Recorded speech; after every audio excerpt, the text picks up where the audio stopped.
lambaay yaa ngi lambaay randu baa ngi ci mbul maa jooja degen ma ca ngoonan lu rëy la maa jara bak ñoo jara falal ñoo jor sax yu takk ñoo jara way te ñoo dim waagu ñaay gisal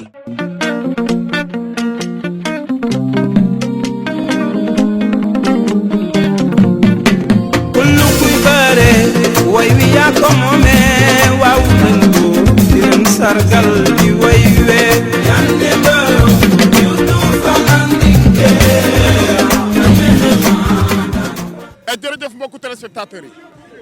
yéen ñi nga xamante ni ne safoo la Bantamba TV mbokk yi démb xoolal ñu ngi woon Géejawaay fekkoon fa le lion de Géejawaay Balla Gaye numéro 2 fa la ci stade Amadou Barry waaye tey mbokk yi ñoo ngi fii ci Mbour li ko waral mooy dañu bëgg a bëggalante ak yéen ci biir Bantamba TV bëgguñu dara rëcc leen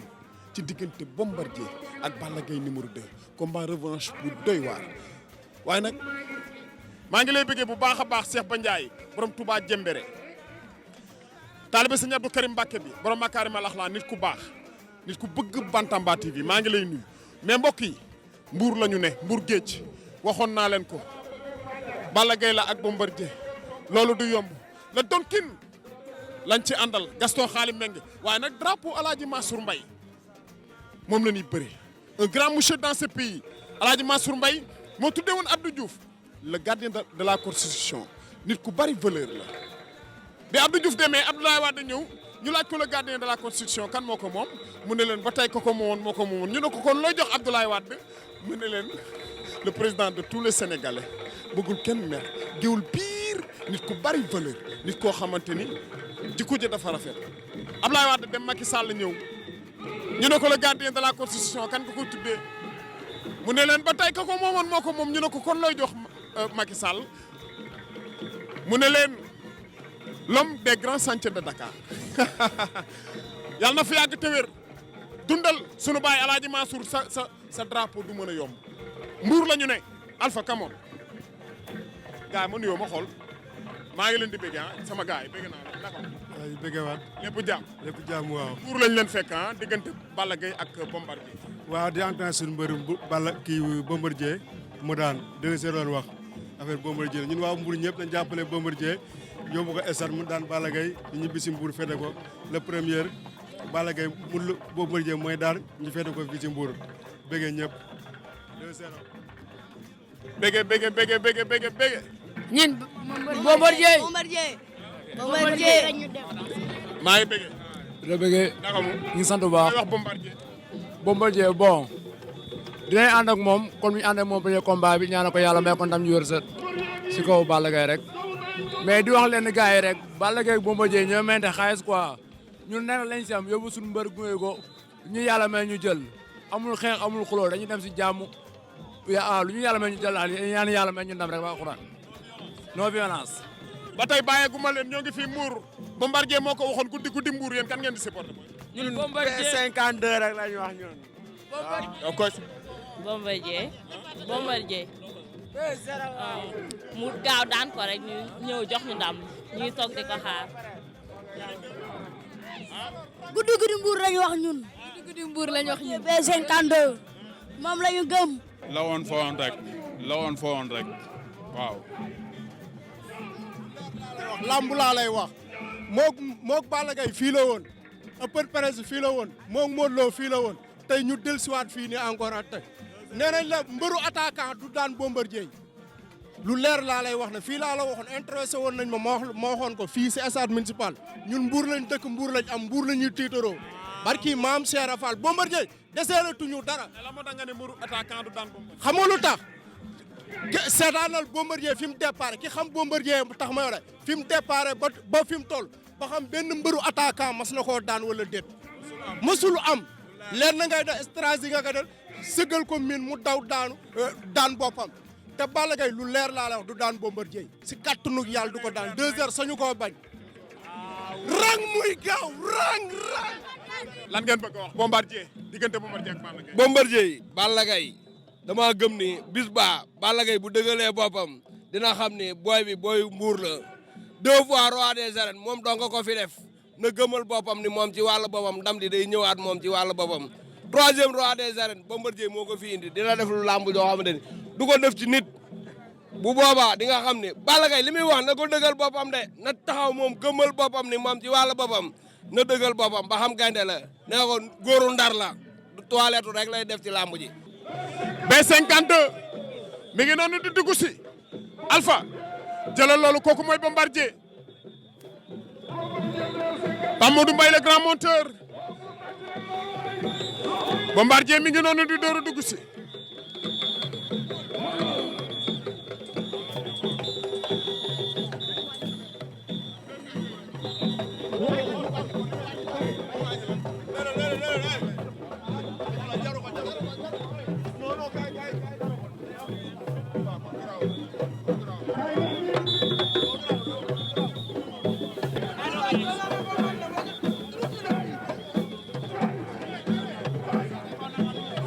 Alpha Bombardier ngi noonu borom guddi mbuur ndeysaan xale baa ngi noonu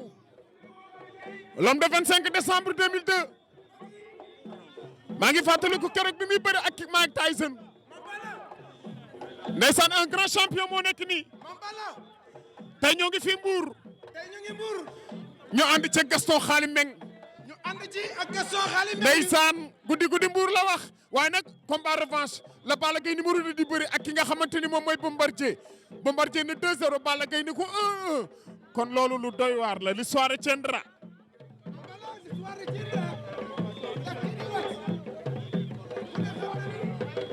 li waral teewaay bi nekk écurie Bombardier muy sama doomu ndey di sama mag di sama lépp waaw ma nekk ak moom nekkin wu rafet di ànd ak moom booba ak léegi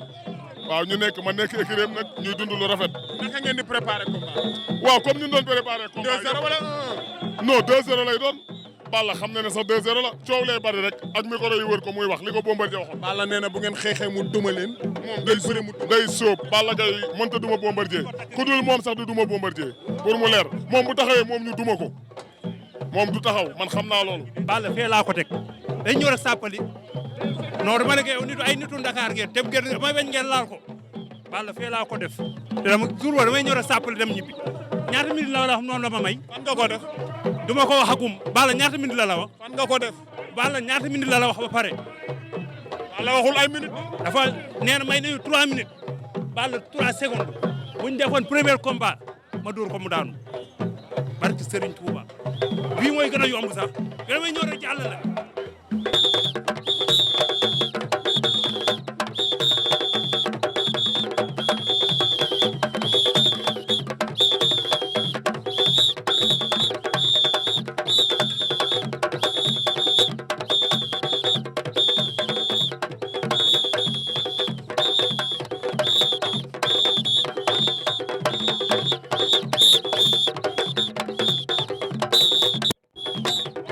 ndeysaan waxoon naa leen ko léegi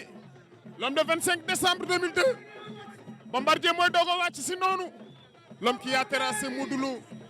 l'homme qui a terrassé Balla Gaye numéro 2 tey ñu war a dajawaat fële ca arène nationale le 1er janvier mi ngi noonu ndeysaan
pare nañ fi mu toll nii ay finition rek moo des pare nañ waaw. lan nga wax Bombardier ci combat bi. Bombardier def la woon rek delloo la woon foo woon rek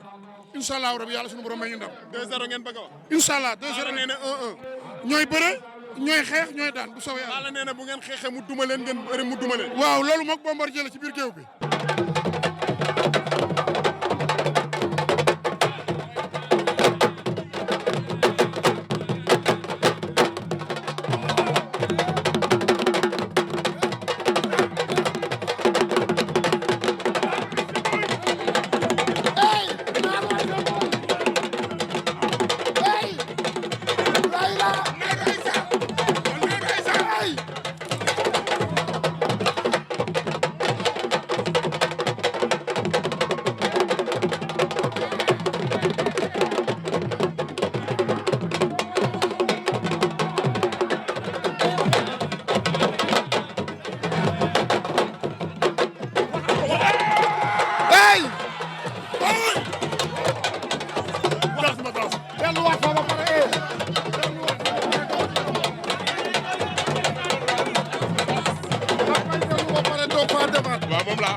Bombardier jeexat bu ma ne doon delloo fa sab loxo jeexat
koo xam ni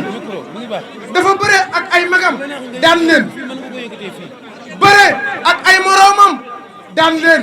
tey jii nag mu toll ci rey may ay rakam chance kooku mooy Bombardier B52 de Mbour tàccu leen ko bu baax a baax. ñu bëgg nag dugg ci li nga xam ne mooy waxtaan wi ma ànd ak samay nattangoo di wax ni la presse mention spéciale.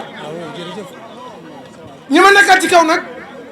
ñoom ñoo représenté presse bi waaye gars yi ñëpp ñu ngi nii teew Mame Balla moo ma féete sama càmmoñ Lamine Li TV moo ma féete sama ndeyjoor waaye ñu fekk fi suñu mag suñu xarit suñu grand muy grand Omar borom rajo municipal bu Mbour kon nag dañuy jox Mame Balla mu dugg ci waxtaan wi directement incha allah rabbi question yi doog commencé jërë ngeen jëf waaw kon nag Moussa Loos mi ànd ak Bombardier benn minute la laaj ñu jox ko. waaw asalaamaaleykum waa Mbour maa ngi leen di nuyu di leen ziar di leen baalu ak yéen ñëpp di leen wax ne Moussa génnal baax open presse biir lañ ko waroon def mais comme ni Omar wax léegi donc ak nit dëkk bi xatee nii dernière minute la ñu woo autorité ñu nañu yéen lu leen neex def leen kon ñun Mbour amuñu fii sens interdit wala amuñu fi tamit frontière Mbour ñun ñoo ko moom te lii ku ko gis xam ne ñun ñoo moom Mbour may ñaan nag yéen waa Mbour ngeen gëm ni affaire bi du Ndakaaru ñun lu ñu am Mbour lañ ko indi ñun gëmuñu fenn fi dul Mbour guddi guddi Mbour te incha allah li yàlla mel ko nangu dañ koy daan ñu bis Balla Gaye day wax ne tapet la xam na bu baax li muy wax xam nañu ñun xam nañ ko affaire bi amul ragal ñu ragal ci waa Mbour lañ dëkk jërëjëf kon nag ñu déglu dañu jox Mame Balla wax kàddu gi ñu dugg ci waxtaan wi Bombardier am na ndam waaye Gaston Xaali Mbengue am na ndam tàccu leen Gaston Mbengue waay jërëjëf mbokk yi ñoo ngi leen di nuyu rawatina waa Mbour gi nga xamante ni fii la ñu ñëw fekk si leen fii mbokk yi ñoo ngi nuyu réew mi di nuyu biti réew di nuyu képp koo xamante ni rek yaa ngi toog jàkkaarloog ñun duñu seetaan waaye mbokk yi niñ ko defee nii tey fii ci Mbour noonu lañ ko defee woon démb fële ca Guédiawaye te stade Amadou Barry dégg ngeen Balla Gaye numéro 2 li nga xamante ni moom la wax ci digganteem ak ki nga xamante ni moom mooy Bombardier balaa ñoo dugg ci waxtaan wi nag dañuy jox Bombardier mu nuyu réew mi nuyu bitim réew nuyu ñi lay seetaan Bombardier ñoo ngi lay nuyu. asalaamaaleykum wa rahmatullahi taala wa barakatuhu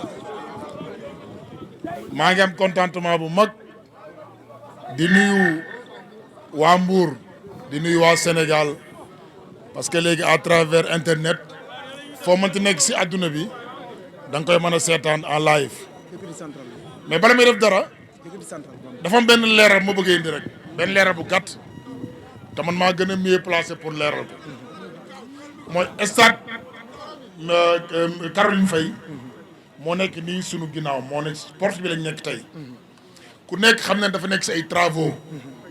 moo tax bis yu mel nii buñ ko amatee nañ koy fonk du dëgg sunu combat yi passé open press si biir lañ koy defee du dëgg kon tey bu ñu nekkee si porte bi man personnellement maa ngi gërëm Tigida bi nga xamante ni moo géré directeur stade bi parce que stade bi lañ soxla woon mais dafa nekk si ay travaux mu ne ma comme doomu dëkk bi nga yaay suñu fierté ñëwal nga def ko si porte bi mais ku nekk xam na ni open press dëgg si biir stade la baaxoo loolu dafa jaral leeral kon Tigida maa ngi lay sant bu baax di la gërëm bi si des mooy di gërëm sama équipe bi nga xamante ni ñoom ñoo géré woon tey open press bi barrière yeeg démarches yi yëpp damay jël nuyoo bi teg ko si Abo ak Jibi Ndiaye ak Pakali ñu jël nuyoo bi séddale leen ko depuis ce matin 10 heures ñu ngi fii ba jusqu'à présent kon maa ngi leen di sant bu baax di leen gërëm di gërëm bu baax aussi sama équipe bi nga xamante ne ñoom laay nekkal depuis combat bi taxaw ak léegi tout le temps ñooy nekk maa ngi leen di sant bu baax di leen gërëm jàppale nañ ma ñoom ñëpp équipe bi yëpp lu jëm nag si combat bi le premier defe naa ay waxaat la rek parce que combat la boo xam ne jàppoon nañ ko ba mu jegee ñu reporté ko ñu jàppaat ko kon loo fi wax rek fi mu ne nii waxaat lay doon en tout cas maa ngi ak samay mbokk maa ngi ak samay staff doyloo naa leen maa ngi liggéey ak ñoom loo xam ne yaakaar naa yàlla na may ndam te incha allah le premier bu soobee yàlla guddi Mbour incha allah. waaye Bombardier démb dañoo seeti Balla Gaye numéro 2 mu ne boo xeexee mu duma la soo bëree mu daan la Balla Gaye numéro 2 loolu la ñu yóbbante ci yow. di dégg li ñu wax loolu waxu mbër la rek man nee naa ko ay boo xeexee ma duma la bu ma lay boo bëree ma daan la loolu yëngaluma sax frégewu ma parce que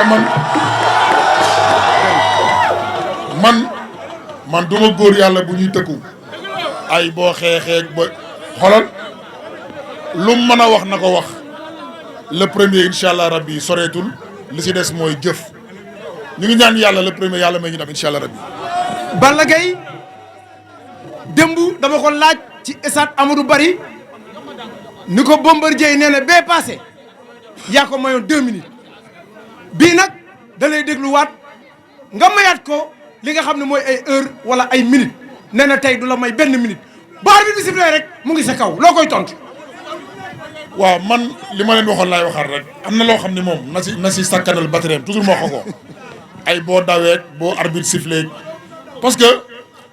man yaroo ma loolu bokkul si man daw ak ragal dafa bokkul si man loolu man nga ray ma moo ma gënal ma daw loolu bokkul si man boo ma naan ay boo daweek nangam loolu sakkanal sa wax la loolu yàq bu yàq sa wax sax si loolu man du ma koy dawal góor loolu yàlla bindoo ma noonu. Bombardier fecc mi lan la jeexaat loolu lan la. loolu olof la jeexaat foo foree doom delloo fa sab loxo jeexaat. foo foree doom delloo fa sab loxo jeexaat waaw. xam nga loolu boo ko déggee man bawol la man Toubé Dieye laa dëkk te ku ne xam ku wax bawol wax baykat bay mooy ba jeexaat mooy bu ñu demee ba tool yi jeex. ba fatu da ngay ñëw di sulli gerte. foo sulee gerte nag. delloo fa sa bopp da nga fay delloowaat ndax farat beneen gerte. su ma la déggee mooy beneen nga ak Balla Gaye. dama laa junji olof. daan ko jeex foo fore doom delloo par sab loxo jeexal waa kay baay.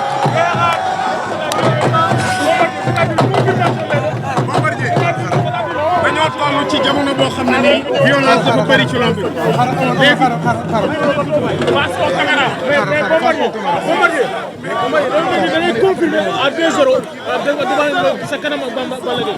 mais li ma la wax dafa leer xam nga su ma la nee jeex foo fore doom delloo fa sa loxo mooy confirmation la li may lancé benn appel rek mooy maa ngi gërëm bu baax Gaston Mbengue. le donking. tabaski fa mu ci dagal yàgg naa koo wax. maa la ko wax. man du ma di kenn yàlla mu lay nuyu te gisuma ko Gaston ñu ngi koy remercier bu baax retour am dafa am solo si làmb. bàyyi makan. waaw bàyyi makan man makan mooy sama xarit. man nee naa leen xaw ma nit ki lu mu seq ak ñeneen mais li mu seq ak man xam naa ko su la nee bële na su la nee fa weex dafa weex. man loolu lañ seq ma ak moom. bi si des mooy wax naa ko makan keroog si Walfadjri TV samay supporters yi jógee Mbour di dem Dakar dama bëgg ñu sécuriser leen encadrer leen. ba ñu dugg seen stade bi ak jàmm supporter seen mbër yàlla may ko ndam ñu encadré waat leen ba ñu jël péage bi ñu ñëw féete ko Mbour incha allah rabbi. Balla Gaye nee na Balla Gaye nee na. Bombardier dafa am xale bu ma dégg léegi micro mu ne Balla Gaye attaquant la attaquant buy daw di ñëw du daan Bombardier te Balla Gaye boo xoolee combat yi ci bëri ci loolu la amee ndam. en tout cas jour si mooy 3 wala 4 wax ju bari jaratu ko jëf moo fi des la muy def ak yooyu yëpp man sax daf ma intéressé wul man li ma liggéey ak samay staff man loolu laa gëm te loolu laa indi incha allah. sama dernière question lamb ji ci bëre lay jeexe wala ci xeex lay jeexe da nga koy mboot da nga koy door mu daanu wala da nga koy plaqué. xoolal su ma ñëwee lu ma lamb jamay loolu laay def. l'essentiel ñaar bi dëkkat sama loxo rek ne ma guddi Mbour incha allah. waaw Lamine nga ne. diriger bi sa adversaire wax ni moo koy diriger combat bi ndax danga ko ci bàyyi wala da ngeen tase. moom laa la wax man kenn du ma diriger man du ma ko ñuy diriger loolu du ma si waxati man du ma ko ñuy diriger du ma ko ñuy def dara par force non loolu yàlla deful loolu. jox ko waaw Bombardier xam nga dañoo toll ci làmb ji. violence dañ koy wax ne mu ngi bëgg a yàq làmb ji en tant que ancien en tant que doyen yàgg def ci làmb loo xamante ni kenn amut lu mu lay joxoñ baaraam ban message ngay lancer en l'endroit des amateurs. man xam nga Mbour moom yéen gis ñëw ngeen fi dem ngeen open press bu nekk mais su jeexee gis ngeen la fay xew Mbour moom dal jàmm fi am parce que nit ñi dañoo yaru dañoo baax xamuñu loolu. alors lamb ji nag violence mu ngi koy bëgg a yàq.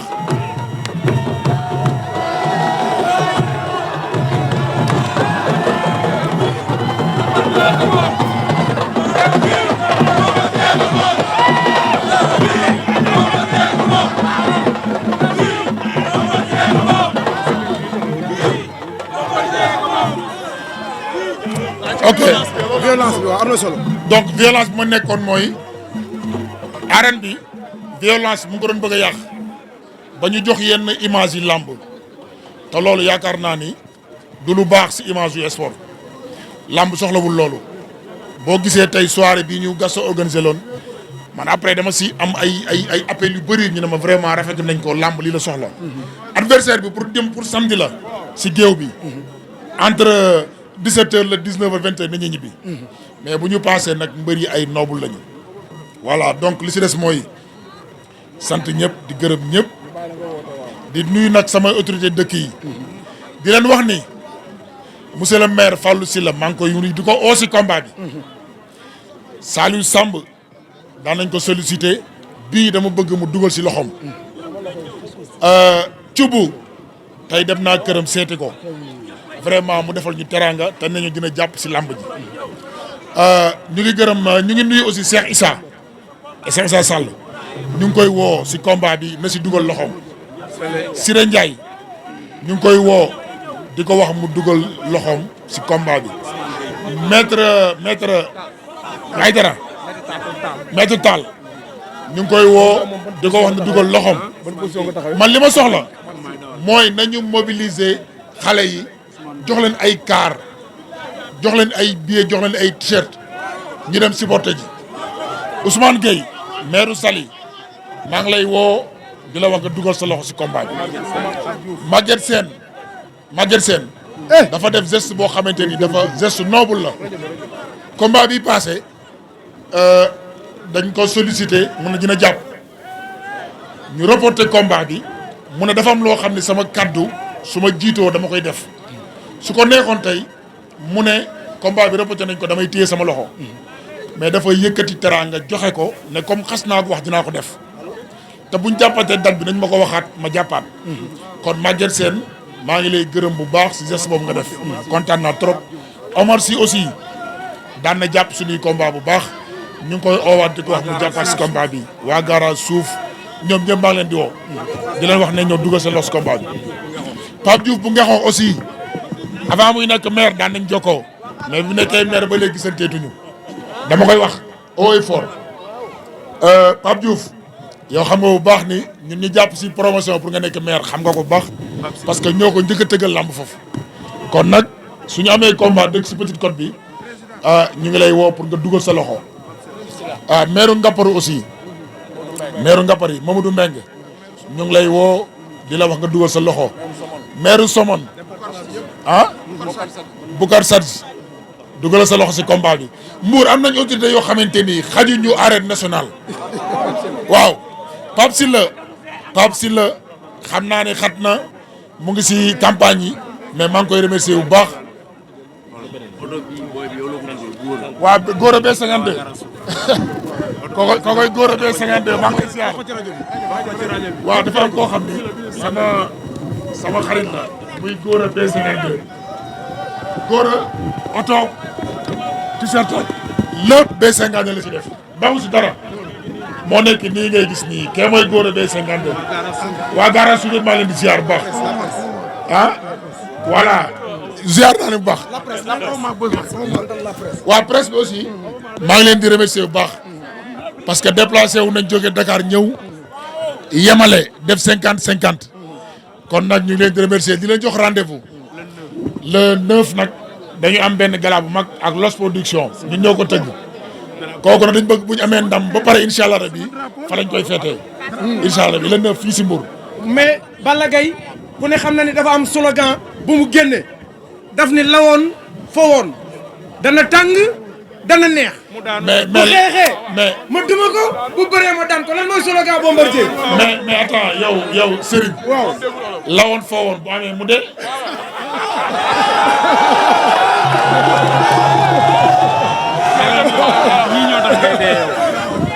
nga di waxaat ko. mani bu fekkee moom moo ni lawoon fawoon. waaw lawoon fawoon bu amaatee mu dee. non bu nee lawoon fawoon ci cadre supporter yi lay wax. ak cadre non violence. mu ne lawoon fawoon. ok dana tàng dana neex. waaw kay kon nag. non violence boobu man maa ngi koy woote. di wax ni supporter yi nañu ñëw calmement. surtout maa ngi insister. samay supporter Mbour la ñuy jógee. ay doomu jàmbur la ñu may topp. nañ leen encadré. si rond point bi dugal leen stade ñu génnaat ñu indi leen ba si rond point bañ jël péage bi loolu moom maa ngi koy ñaan Gaston bu baax a baax. voilà. kaddu gu mujj. kaddu gu mujj mooy sant gërëm. di gërëm nag supporters yi tey ñoom ñoo tax xam nga tey ñi bàyyi seen soxla ñëw toog ngay fecc ñuy yuuxu ngay wax ñuy yuuxu gënoo leen kon ñoo tax may reyante maa ngi leen di sant baax di leen gërëm di leen jox rendez-vous le premier incha allah rabi kaar yi fii lay déparé bu ñu tey sat. waaw déglu leen dafa am lu muy jàllale. dafa am koo xam ni dafa am lu ma koy sas. muy Tom famille. Tom famille doomu Mbour nga may doomu Mbour ngay fierté Mbour dama bëgg sëwru baa bi le premier 10 heures ñëwal samp ko fii bunte sat ànd ak kaar yi gësamal ma si kaw ba ñu xam ni Mbour saf na sàpp si kankurang bi. man lambaay yaa ngi lambaay randu baa ngi ci mbul maa jooja degen ma ca ngoonan lu rëy la maa jara bak ñoo jara jara falal ñoo jor sax yu tàkk ñoo jara way te ñoo dim waagu ñaay gisal